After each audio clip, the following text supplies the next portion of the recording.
Hello friends, welcome to English बात by Tanu. Active passive voice की series को हम कंटिन्यू कर रहे थे। आप जानते हैं इस चीज़ को, और मैं उम्मीद करती हूँ कि आपने प्रीवियस क्लासेस की होंगी, ताकि जो एक्टिव पैसिव वॉइस की एक अंडरस्टैंडिंग है वो हम आपकी क्या बिल्डअप हो जाए, और एक अंडरस्टैंडिंग बन जाएगी तो it will be helpful for in your exam. Okay, तो आज जो हमारा टॉपिक है, लास्ट टॉपिक हमारा रिक्वेस्ट था आई थिंक, और जो आज हमारा टॉपिक है इम्परेटिव सेंटेंस में वो है एडवाइस। अगर इम्परेटिव सेंटेंस में, एक्टिव पैसिव वॉइस में, इम्परेटिव सेंटेंस में कोई ऐसा एक्टिव वॉइस आ जाए जिसमें एडवाइस दी गई है, किसी तरह की सलाह दी गई है, तो हम उसे पैसिव वॉइस में कैसे चेंज करेंगे, आज हम इसे समझेंगे। अलग अलग अगर हम समझेंगे, मैंने हर टॉपिक का एक अलग अलग वीडियो बनाया है। मतलब जब मैंने एक्टिव पैसिव स्टार्ट किया तो इम्परेटिव सेंटेंस में मैंने ऑर्डर, रिक्वेस्ट और अब एडवाइस, इनके सेपरेट वीडियोस बनाए हैं। बिकॉज सेपरेट वीडियोस क्या होता है, एक अलग अंडरस्टैंडिंग डेवलप होती है। आप एक्सरसाइज करते हैं, वीडियो बहुत लेंदी नहीं होता, मैक्सिमम 35 मिनट के वीडियो होते हैं, जो आपको मतलब एक बार आपने क्लास करी और एक टॉपिक पे आपकी अच्छी अंडरस्टैंडिंग बन गई। ठीक है, तो अब इसको हम कंटिन्यू करते हैं। जैसा कि आप देख रहे हैं, अगर अभी सिचुएशन बताई गई है, अगर वर्ब की फर्स्ट फॉर्म प्लस ऑब्जेक्ट है, मतलब वर्ब की फर्स्ट फॉर्म, जैसा कि आप इम्परेटिव सेंटेंस में जानते हैं कि वो वर्ब की फर्स्ट फॉर्म से स्टार्ट होता है और उसमें तीन इमोशंस पाए जाते हैं, ऑर्डर, एडवाइस और रिक्वेस्ट। ठीक है, तो अगर यहाँ पे वर्ब की फर्स्ट फॉर्म है, उसके बाद ऑब्जेक्ट लगा हुआ है और वहाँ एडवाइस है, किसी तरह की सलाह दी जा रही है, तो फिर हम क्या रूल अप्लाई करेंगे? तो हम पहले लेट लगाएंगे, फिर ऑब्जेक्ट लगाएंगे, फिर बी लगाएंगे, फिर वर्ब की थर्ड फॉर्म लगाएंगे, फिर बाई यू। अब बाई यू ब्रैकेट में इसलिए लिखा है कि आप लिख भी सकते हैं, नहीं भी लिख सकते। अगर ऑब्जेक्ट है तो इसकी जरूरत नहीं है। ठीक है, अगर आपके पास ऑब्जेक्ट है, अगर आपको जो सेंटेंस दिया है उसमें ऑब्जेक्ट दिया हुआ है, तो बाई यू लगाने की कोई जरूरत नहीं है, आप उसको हाइड कर सकते हैं, ये बिल्कुल सही होगा, इसमें कोई मिस्टेक नहीं है। ठीक है, तो आइए सेंटेंस को बनाते हैं। हेल्प द पुअर, जाहिर सी बात है आपके पास ऑब्जेक्ट है, यहाँ पे मदद करना की करो, किसकी? The poor. तो क्या होगा? Let the poor be helped, let the poor be helped. अब यहाँ आप चाहें तो बाई यू लगा भी सकते हैं, बाई यू नहीं भी लगा सकते हैं, इसमें कोई दिक्कत नहीं। कोई अगर ऑब्जेक्ट है, if you have a object, there is no need to write by you. समझ में आ गई बात? इतना समझ में आया? सिंपल सी बात है। हेल्प द पुअर मतलब गरीबों की मदद करो, गरीब की मदद करो, तो let the poor be helped. ठीक है, अब इसके बाद हम नेक्स्ट देखते हैं, क्योंकि रिक्वेस्ट में, सॉरी, एडवाइस में, रिक्वेस्ट में तो थे 4 से 5 रूल थे ही, एडवाइस में भी ऐसे ही नॉर्मल 3-4 रूल हैं। इसके बाद इसी क्लास में हम लेट वाले सेंटेंस भी पढ़ लेंगे। लेट वाले यानी अगर कोई इम्परेटिव सेंटेंस में ऐसा सेंटेंस आया है, एक्टिव वॉइस आया है जिसमें लेट लगा है, एडवाइस है, उसको चेंज करना है पैसिव वॉइस में, या ऑर्डर है, रिक्वेस्ट, तो कैसे करेंगे वो हम बाद में देखेंगे। पहले हम एक और रूल देखते हैं एडवाइस का कि कैसे चेंजिंग होगी। अब देखिए नेक्स्ट क्या है। रूल 1 था, रूल 1 हमने जो पढ़ा उसमें हमने बताया कि वर्ब हो की फर्स्ट फॉर्म हो, ऑब्जेक्ट हो, तो हम कैसे उसको पैसिव वॉइस बनाते हैं। ठीक है, अब नेक्स्ट जो रूल है सेकंड, उसमें क्या है, 3 कंडीशंस बताई गई। ऐसा हम पहले भी पढ़ चुके हैं, जब अभी इसके पहले हमने रिक्वेस्ट, आई थिंक ऑर्डर पढ़ा था, तो भी मैंने ऐसी कंडीशंस बताई थी कि 2 से 3 ऐसी कंडीशंस होती हैं जिसमें हम एक ही रूल होता है, बट वो क्या होता है कि मतलब ऐसी 3 कंडीशन है जो आपको बताएंगे कि आपको कोई एक रूल फॉलो करना है। ठीक है, एडवाइस में भी ऐसा ही है। हाँ, अब देखिए पहला क्या है, जब सिर्फ वर्ब की फर्स्ट फॉर्म आ जाए। ठीक है, जब सिर्फ वर्ब की फर्स्ट, अब आप थोड़ा सा अगर और समझना चाहते हैं तो आप हमारा प्रीवियस क्लास देख लीजिए, आई थिंक ऑर्डर वाली क्लास, वहाँ पे हमने ऐसा एक रूल स्टार्ट किया था, पहले वही बताया है। तो वहाँ ऑर्डर भले है, आपको लगेगा वहाँ तो ऑर्डर है, बट एक अंडरस्टैंडिंग डेवलप करने पे आपको पता चलेगा अच्छा 3 अलग अलग तरह की कंडीशंस बताई गई हैं जहाँ पे एक रूल अप्लाई होगा, तो वो बहुत अच्छी अंडरस्टैंडिंग बन जाएगी आपकी। ठीक है, तो देखिए वर्ब की फर्स्ट फॉर्म अगर दी हो, मतलब सिर्फ वर्ब की फर्स्ट फॉर्म लिखी हो, जैसे कम, गो, लाइक दिस। ठीक है, अब अगर दूसरी कंडीशन क्या है, अगर वर्ब की फर्स्ट फॉर्म हो, फिर उसके बाद प्रीपोजिशन हो और फिर अदर हो, तो क्या होगा? तीसरी कंडीशन यानी थर्ड कंडीशन ये है कि अगर वर्ड की फर्स्ट फॉर्म हो कोई एडवर्ब हो, मतलब एडवर्ब क्या है, एल वाई एंडिंग वर्ड होते हैं, या फिर here there away of up down ऐसा कुछ हो, ये तीनों कंडीशन में से कोई भी एक कंडीशन हो तो हमें एडवाइस को एक्टिव से पैसिव बनाने में क्या करना है, you are advised to verb की फर्स्ट फॉर्म प्लस अदर्स, इसका यूज करना है। समझ में आ रही बात? अगर यू आर एडवाइज क्या करेंगे, यू आर एडवाइज क्योंकि एडवाइज है, उसके बाद टू लगा देंगे, उसके बाद वर्ब की फर्स्ट फॉर्म लगा देंगे, उसके बाद अदर्स लगा देंगे। समझ में आ गई बात? देखते हैं, वर्क हार्ड तो क्या होगा,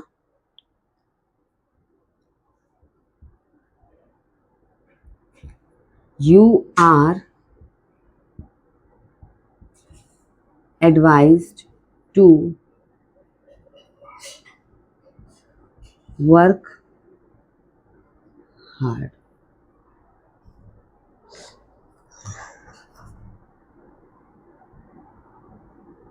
You are advised to work hard. समझ में आ गई बात? मतलब बस आप एक चीज समझिए कि आप पढ़ रहे हैं, रूल को दिमाग में रख लीजिए और बस अब प्रैक्टिस करनी है। प्रैक्टिस करेंगे तो रूल अपने आप रिवाइज हो जाएगा, रिवाइज होगा तो अच्छे से सेट हो जाएगा माइंड में। नेक्स्ट क्या, रिस्पेक्ट एल्डर्स, क्या होगा, you are advised to respect elders. समझ आ गई? हमने क्या किया, you are advised to verb की फर्स्ट फॉर्म रिस्पेक्ट लगा दिया और उसका जो अदर बचा है रिस्पेक्ट एल्डर्स। समझ में आ गई बात? यहाँ ऑब्जेक्ट जैसा कोई मैटर नहीं है, ऐसे जैसे हमने पहले भी पढ़े, चाहे ऑर्डर में रिक्वेस्ट में, उसमें भी ऐसे ही बताया गया, you are requested, you are ordered, like this.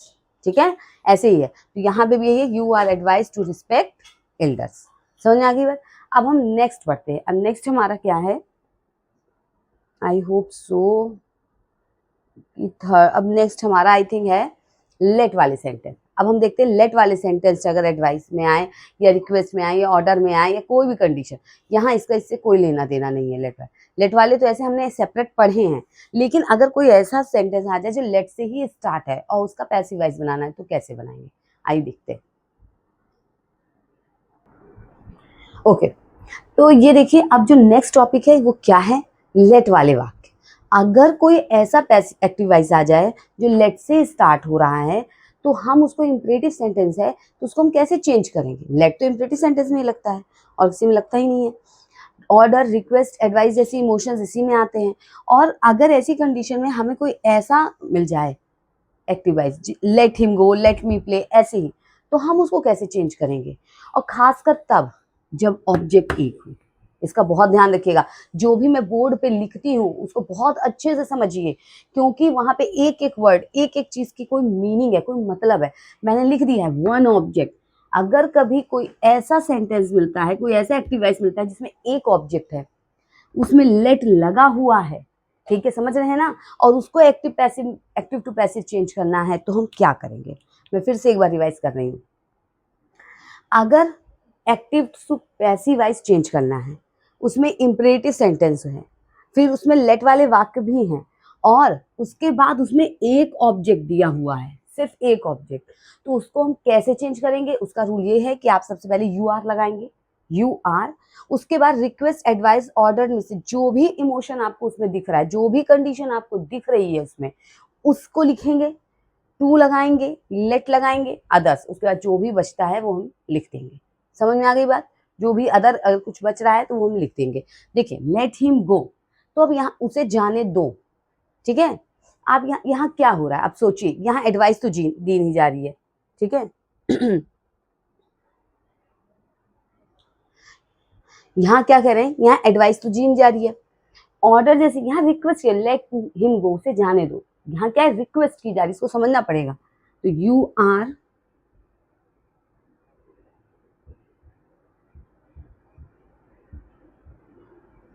you are requested to let him go। समझ में आ गई बात?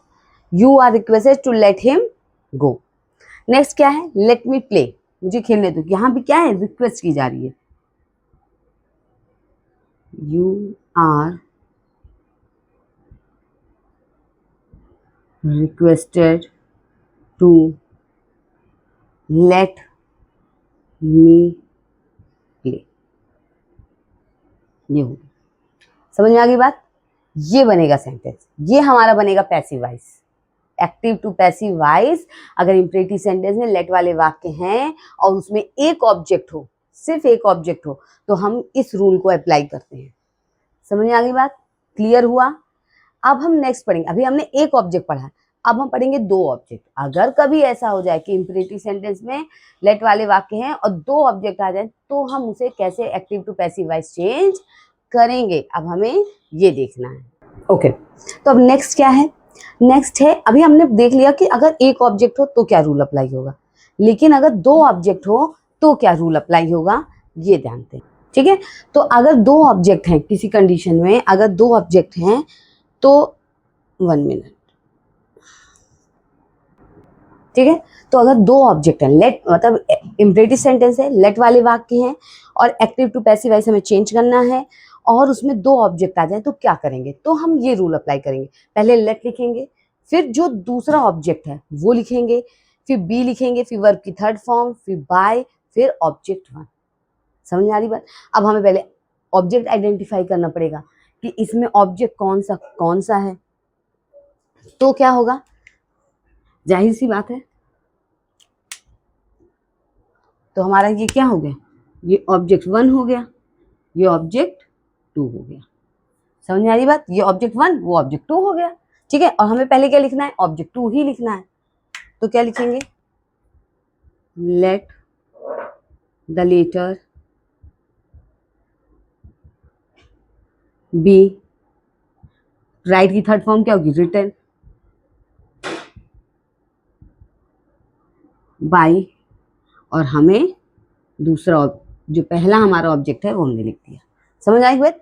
मतलब कि अगर इंपरेटिव सेंटेंस है, लेट वाले वाक्य हैं और दो ऑब्जेक्ट हैं, तो हमें चेंज करने के लिए ये रूल अप्लाई करना पड़ेगा। लेट लिखना पड़ेगा और सबसे पहले ऑब्जेक्ट, तो ऑब्जेक्ट पहला ये है, ऑब्जेक्ट दूसरा वो है, उसे लिखने दो। क्या क्या लिखने दो? अब ये तो लेटर लिखने दो, किसे, उसे लिखने दो। तो हमें पहला ऑब्जेक्ट हमारा ये है, दूसरा ऑब्जेक्ट ये है। बोल के नहीं, ऑब्जेक्ट सेंटेंस में जो आपको पहला ऑब्जेक्ट दिख रहा है उसके अकॉर्डिंग ऑब्जेक्ट ढूंढना है। क्या पहला ऑब्जेक्ट तो यही लिखा है ना, वो तो मैंने हिंदी में एक्सप्लेन किया है सिर्फ, इसका मतलब कि ऑब्जेक्ट क्या है। लेकिन आप सेंटेंस जब स्टार्ट करेंगे तो आप आइडेंटिफाई खुद करेंगे कि हाँ हिम ऑब्जेक्ट है तो इसे पहला ऑब्जेक्ट मानेंगे, लेटर जो है वो दूसरा ऑब्जेक्ट है। ठीक है, अब सेम ऐसा ही नेक्स्ट में, let him read his book, तो जाहिर सी बात है क्या हो जाएगा, ऑब्जेक्ट 1 ऑब्जेक्ट 2। समझ में आ गई बात? अब इसको बनाइए, क्या हो जाएगा, लेट हिज बुक, क्या होगा, बी। अब क्या होगा, रीड, रेड, रेड, मतलब फॉर्म उसकी स्पेलिंग वही होती है, बस प्रोनाउंसिएशन चेंज होता है। रेड बाय, क्या हो जाएगा, हिम। समझ में आ गई बात? ये क्लियर हुआ आपको? क्लियर हुआ? देखिए इसमें इंपरेटिव सेंटेंस में ये इतना यहाँ तक यही था, इसके अलावा नहीं है कुछ। अगर इसके अलावा है तो कुछ स्पेशल चेंजिंग रूल्स हैं, उसको हम आगे नेक्स्ट क्लास में, जो अब हमारी नेक्स्ट क्लास होगी उसमें उसे पढ़ेंगे, उन स्पेशल चेंजिंग रूल्स को। समझ में कि क्या कुछ कंडीशंस हैं, कुछ चीज़ें ऐसी हैं जो पहले नहीं हो रही थी एक्टिव पैसिव वॉइस में, क्योंकि समय के साथ साथ एक्टिव पैसिव वॉइस या इंग्लिश का हर फील्ड अपग्रेड होता है, एडवांस होता है, तो नए नए रूल्स आते हैं, नई नई चीज़ें सर्च होती है, एक्सप्लोर होती हैं। तो अब हम नेक्स्ट क्लास में उसी को पढ़ेंगे। समझ में आ रहा है बात? ठीक है, तो देखिए आप इसको अच्छे से पढ़ लीजिए, समझ लीजिए, ठीक है, और इसकी अंडरस्टैंडिंग को अच्छे से बिल्ड कर लीजिए ताकि आपकी एक अंडरस्टैंडिंग बन जाए। 1 मिनट, ठीक है, तो आपकी एक अंडरस्टैंडिंग बन जाए जो आपको क्या है आगे आपके एग्जाम में हेल्प करे। तो अगर ये क्लास अच्छी लगी हो तो वीडियो को लाइक कर दे, चैनल को सब्सक्राइब कर दें, बेल आइकन जरूर प्रेस कर दें और शेयर ज़रूर करें ताकि सभी पढ़ें। और कुछ भी जानना हो, कोई भी नॉलेज चाहिए आपको, तो आप कमेंट सेक्शन में ज़रूर बताइए। कोई प्रॉब्लम है, प्रैक्टिस कीजिए आप, कोई प्रॉब्लम होती है तो आप मुझे बताइए। ठीक है? Thank you so much.